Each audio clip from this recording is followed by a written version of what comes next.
Hello, Ignite Church. I'm Robbie Ross. This is my beautiful wife, Brittany. And as Pastor Todd said, our daughter, Gypsy, and Courtney Evans. So we're happy to be here. We're thankful for all of you all. It's funny, I was sitting here when Pastor Todd was just talking about how you affect generations and people. And all I could think about was what you all are doing here at Ignite and doing for Mission 108 and the girls at the Safe Home. I started thinking about each and every one of those girls that is going through what they're going through, but now because of you all, they aren't in that anymore. They aren't having to be put in those situations. You guys are keeping them safe and away from anything that could happen to them. And I just was thinking exactly, in that moment, how it's going to affect even their kids' lives. And I was just like, wow, that's pretty special and something that just can keep on going and going. And with Mission 108, we're at a point where you either have a burnout or you keep going, and we're at a point where we just keep going, and it just keeps going in such a good way. And I think that's the thing with us is that there's always something new. There's always something that we can find out with Mission 108, with our Safe Home in India.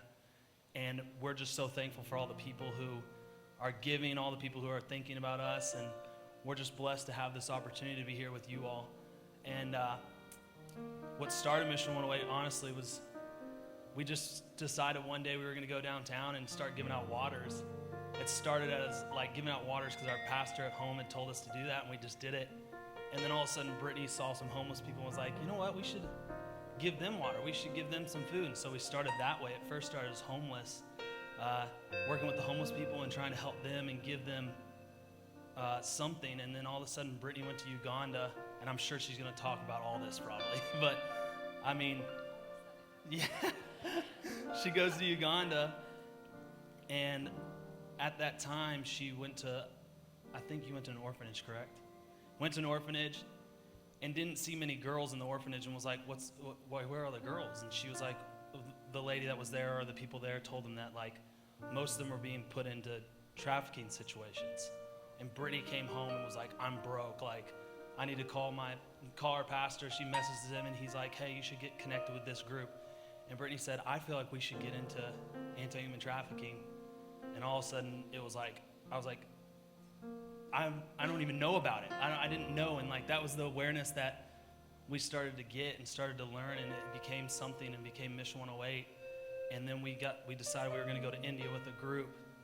And when we go to India, we find out about Nyasha and the place that we have in India. And all of a sudden it was like, wow, this is exactly where we need to be. Even though it seemed like, what were we doing in this place? What can we do? And literally we came home after that trip and we started Mission 108. And Mission 108 is just keeps on progressing, keeps going. And Brittany just kills it. She goes every day and she's trying to send emails. She's trying to find ways that we can raise money to provide for this safe home in India. And these girls, we get updates on the girls, and it's just a blessing each day to hear that their lives aren't in what they used to be in. So we are so thankful for you all, and I'm going to pass the mic to Brittany because she's going to rock your old world. Thank you.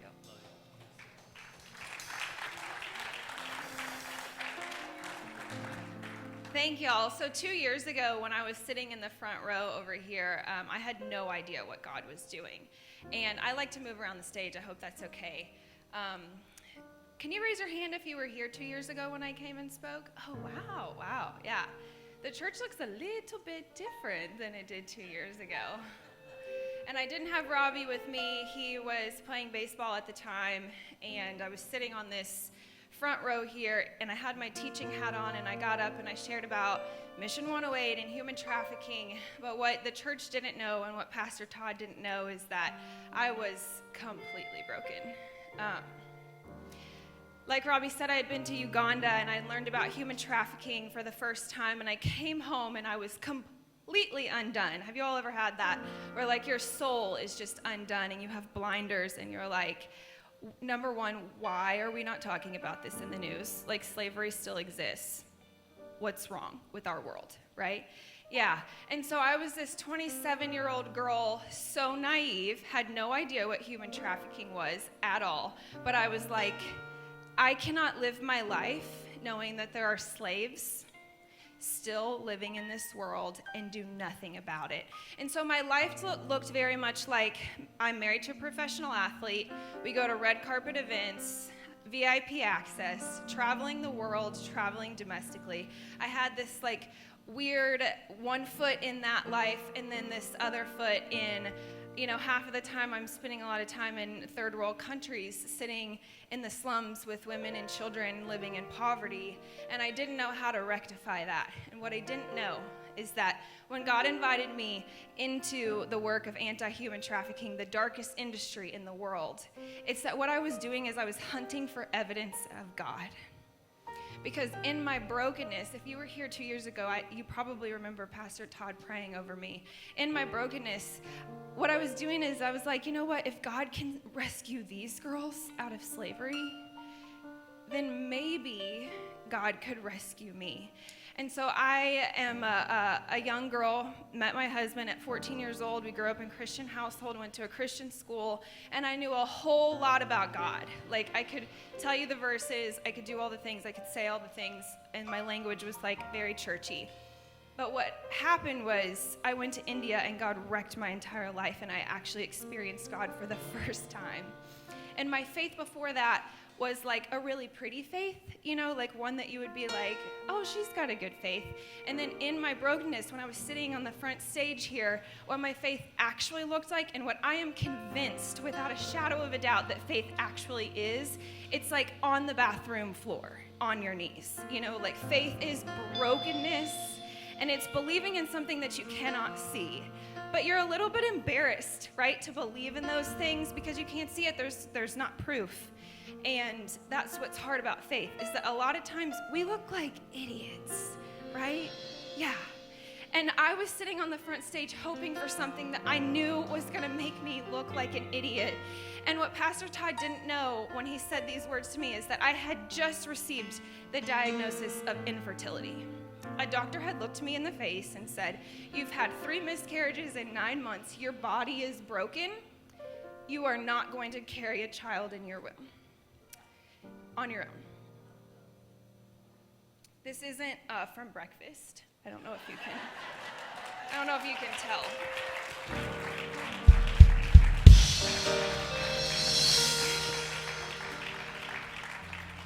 But I know I ruined the ending of the story, but what I want to tell you is that 2 years ago when I was here, I could have stood up here and I could have said, I'm Brittany Ross, I'm married to a professional athlete. Here are all of my roles and titles. I'm an international speaker. I get to do anti-human trafficking work. I'm an activist. And all of that is where I was living, and none of that mattered because at the time I was a wife, I wasn't a mom. Right now I get to carry the title of being a mom. This cutie right here, can you say hi? She is like so tired, wicked tired. You guys say wicked? I love it. And so those were all of my roles and titles, and what I learned is that all of that can be taken away. All of it. Wife, he can leave. You're not going to leave me, but he can leave. He has a choice here. Something can happen to my daughter. If you are a parent, you go and check their breathing and you're like, oh my gosh, are you alive? Am I going to keep this kid alive?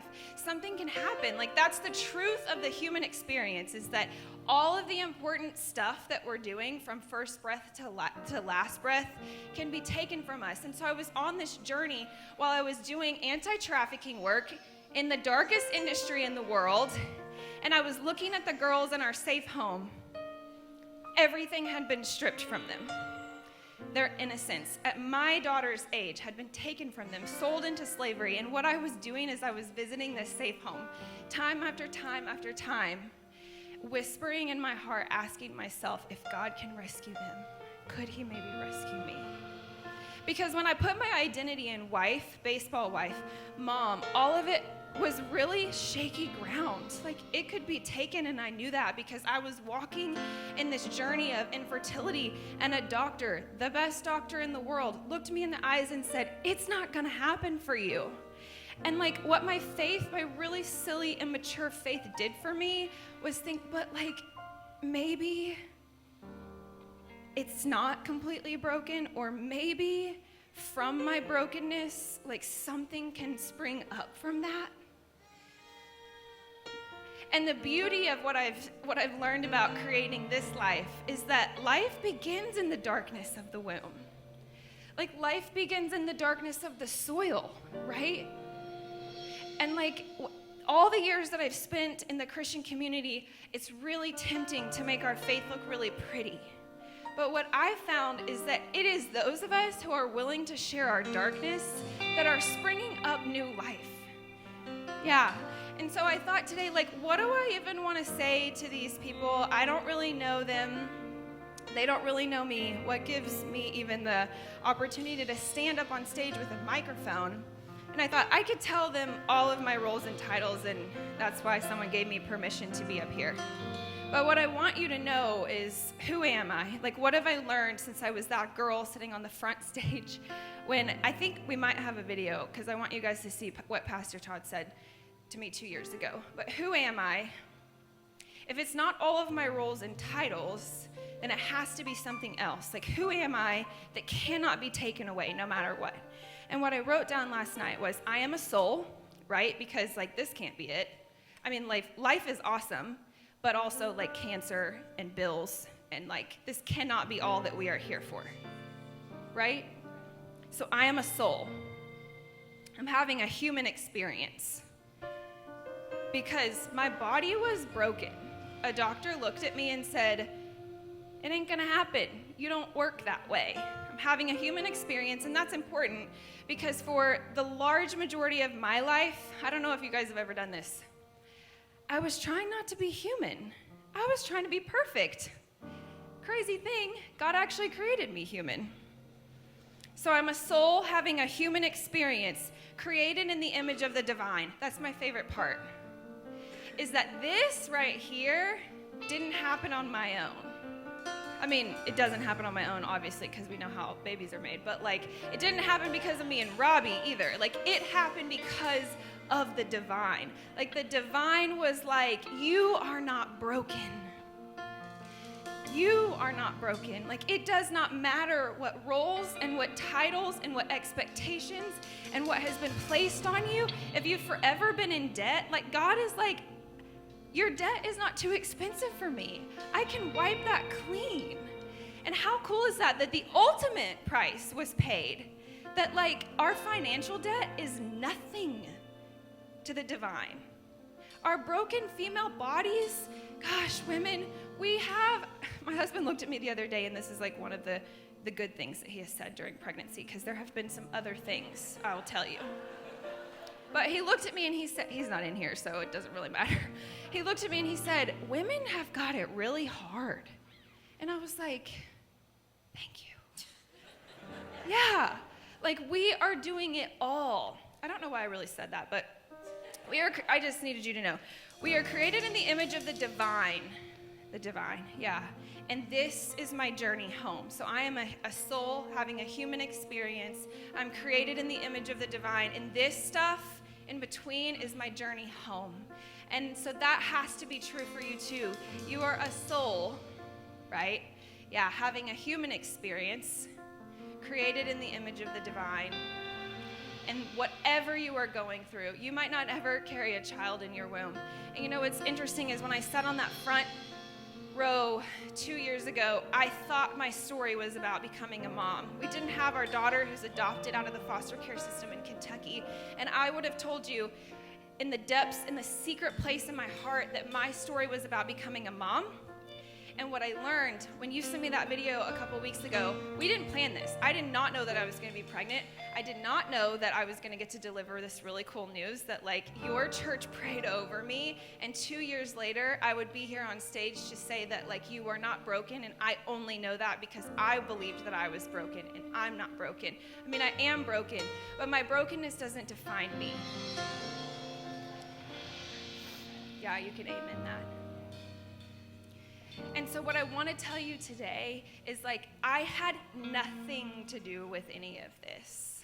Our adopted daughter, I thought, so in spring training, my husband was like, oh my gosh, it was like the worst time ever. My husband has been battling a back injury. You can pray for that this time if you want to. See what happens in 2 years. My husband's been battling a back injury, and he hasn't had a job in 2 years. He went from playing on the Boston Red Sox, which is like I don't know if you like them, or have ever heard of them.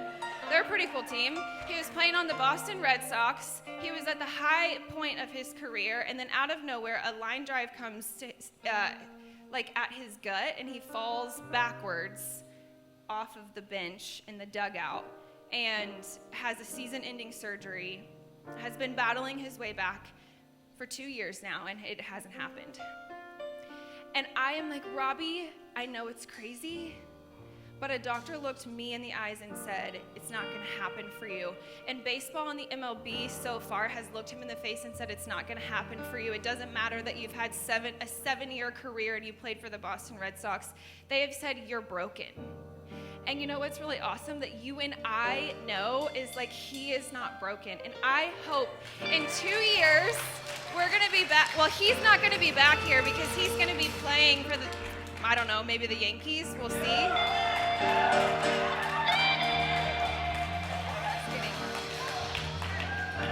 I remember you.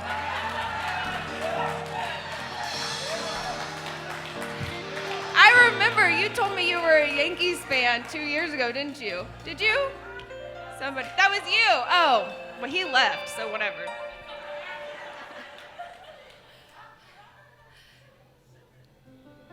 Y'all, it seems stupid, and I know that I sound like an idiot, but my body is living proof that from our darkness and from our brokenness and from all of the unhealed parts of us, God is working something new. And you all, it was 2 hard years. Do we have that video? And you're sitting there and you're trying to figure out what to do with it. And maybe somebody has sown seed for the promise into that godly idea. But God says to begin to ask for rain when rain is falling. Come on. You know what? Some of you right now, in this moment, I believe God's going to open your womb. What? You're sitting here sharing that story, and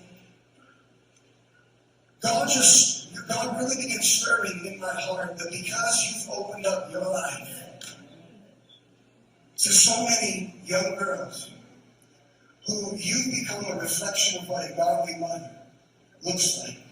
Just for the simple fact you are obedient to God, He's going to open up your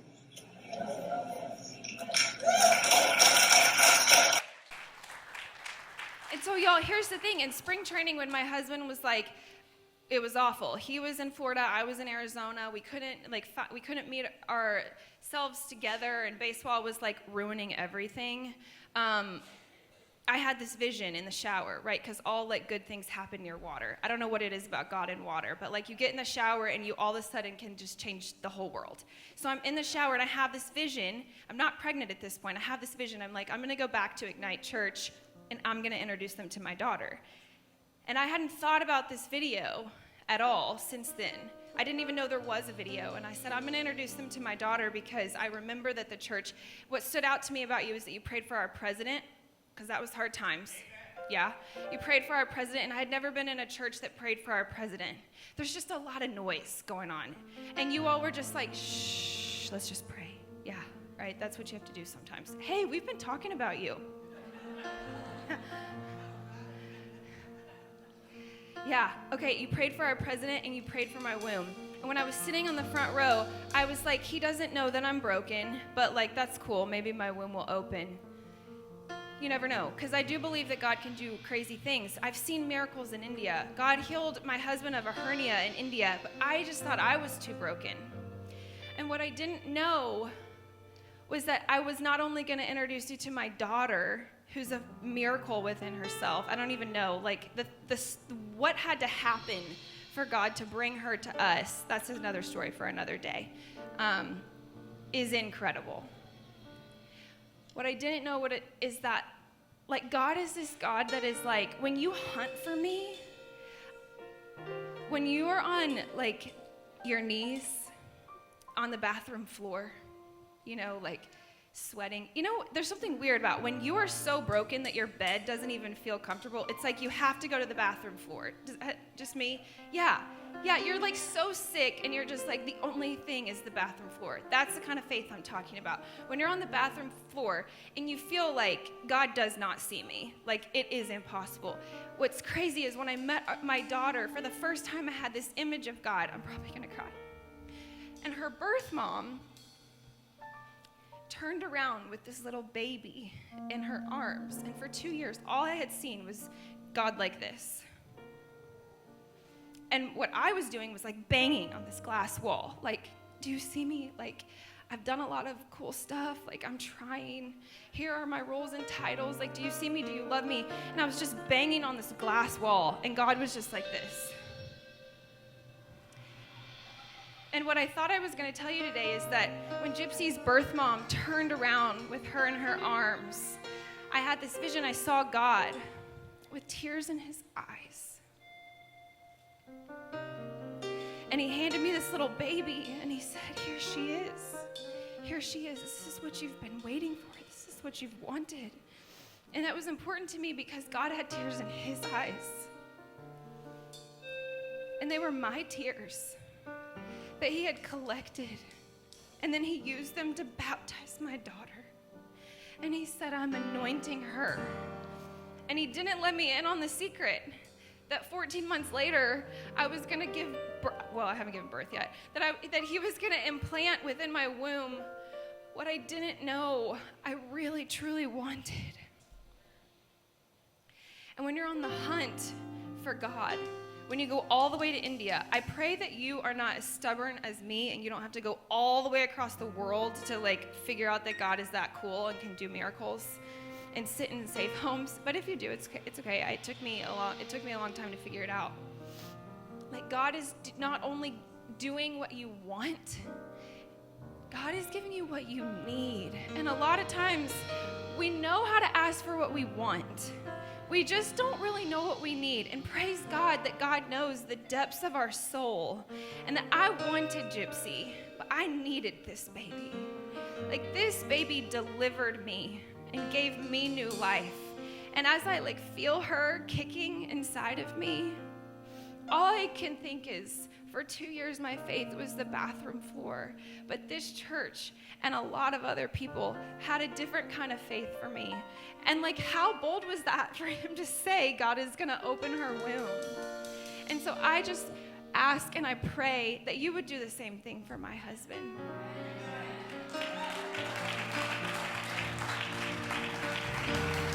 Okay, I'm not going to take up too much of your time because the really important stuff is actually India, right? And so I was going to India and I was meeting with girls in safe homes and I was doing anti-trafficking work, and those girls broken on the bathroom floor. Like, I will never know what it is like to live in slavery. Those girls showed me a hope that was possible. And so it is my absolute honor to introduce you. I mean, not really in the flesh, but in a video. Unless you want to come to India with me. Yeah? Yeah? Okay, let's go. Courtney, don't tempt us with a good time. I have signed many people up. Only takes 60 days to get a visa. The work that I do in India and the work that Mission 108 is doing for the girls in the safe home, because of this church, you all support us, is literally the reason that I have experienced God. And so I want you to meet these girls. I want you to understand that they've had everything stripped away, and that, you know what, if God can rescue them, God is going to rescue you too. Can we show a video? Wake up to the sound of your feet. Hi, we're so excited. We're headed to India. We are in Lexington Airport right now. We have a team of 7, and we have, I think, 2 more stops in like 32 hours until we get there. And we are so excited to come and see you, Vanita and Ashish, and all of the girls. On my chest, on my heart.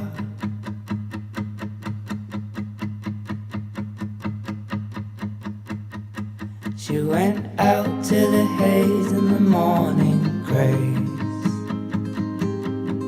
She went out and got lost in a tall hedge maze. Where'd you go, where'd you go, why'd you leave this place? On my heart, on my face.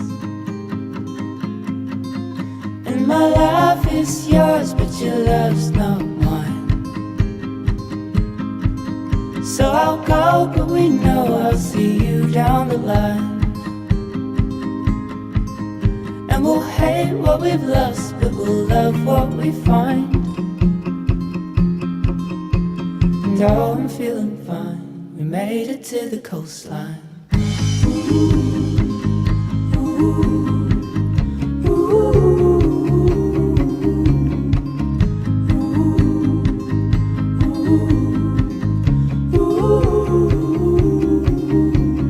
Past all the signs of a slow decline. You live like your love wasn't meant for mine. Now you've gone to a different life, to a lonely side.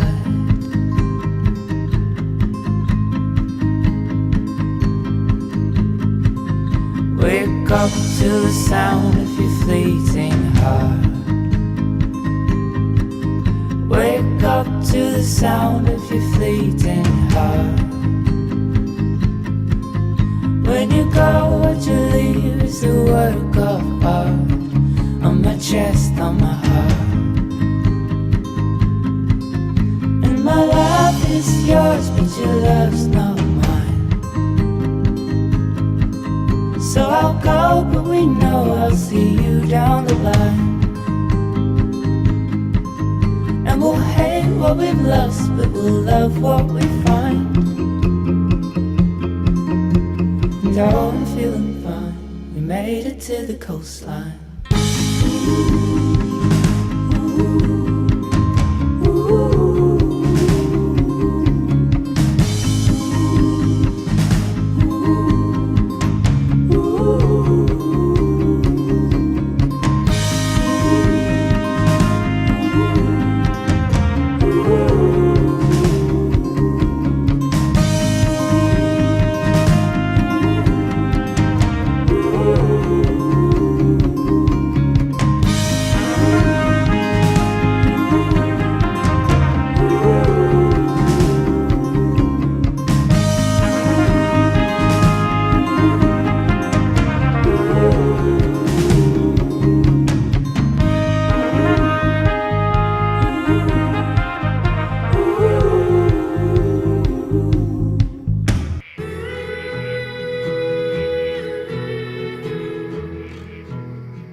Oh, there's a river that winds on forever.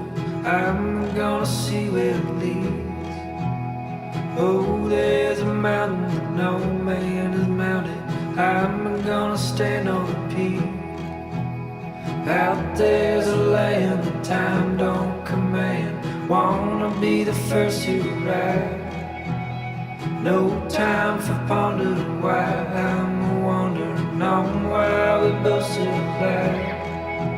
To the ends of the earth, would you follow me? There's a world that was meant for us to see. To the ends of the earth, would you follow me? If you won't, never say my goodbyes to me.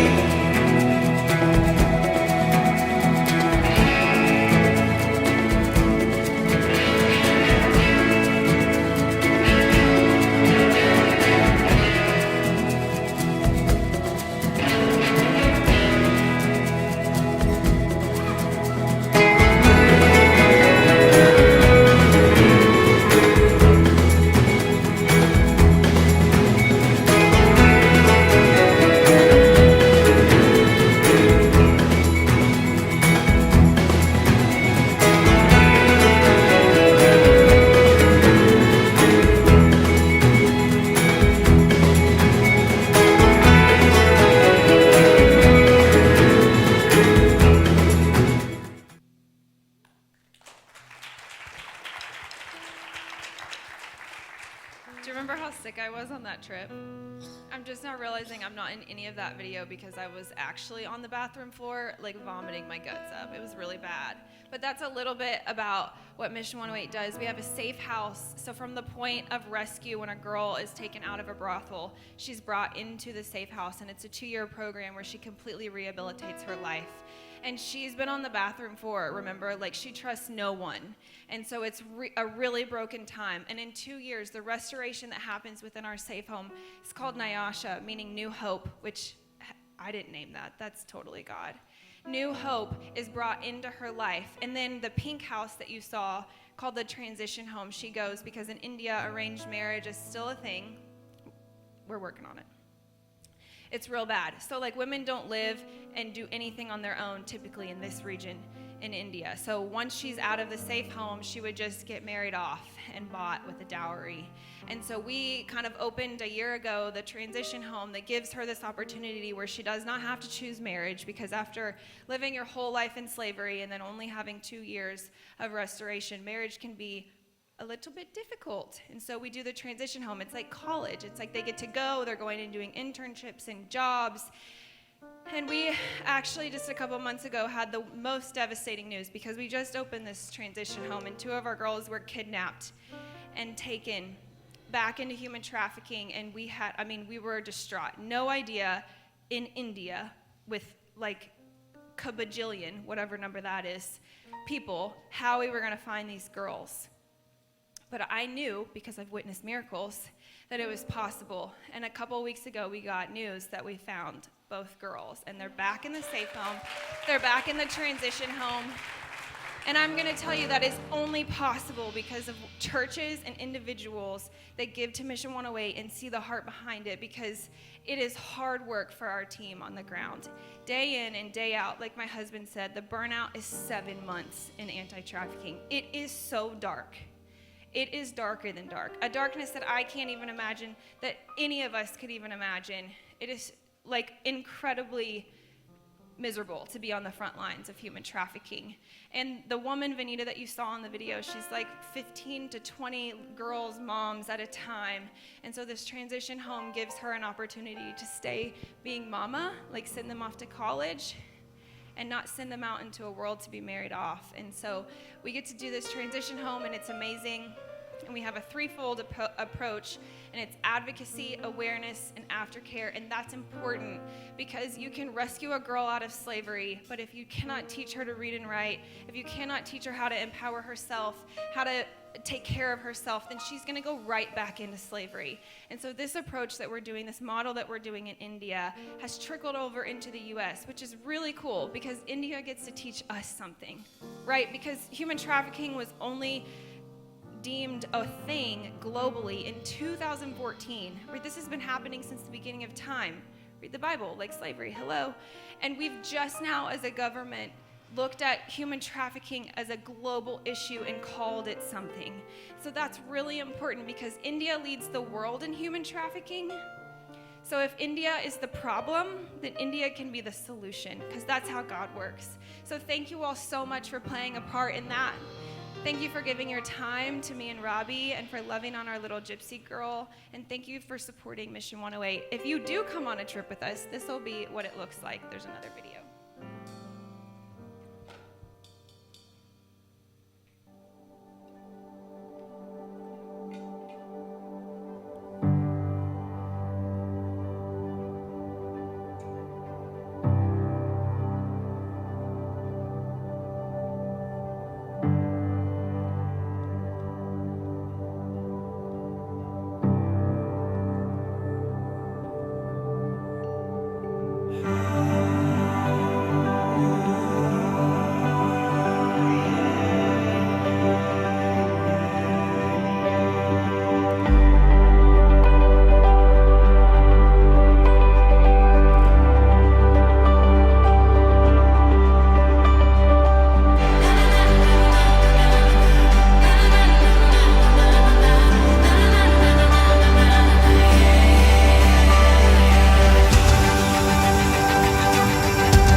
Thank you all so much for your time and for having us, and don't be scared to go on the hunt for evidence of God.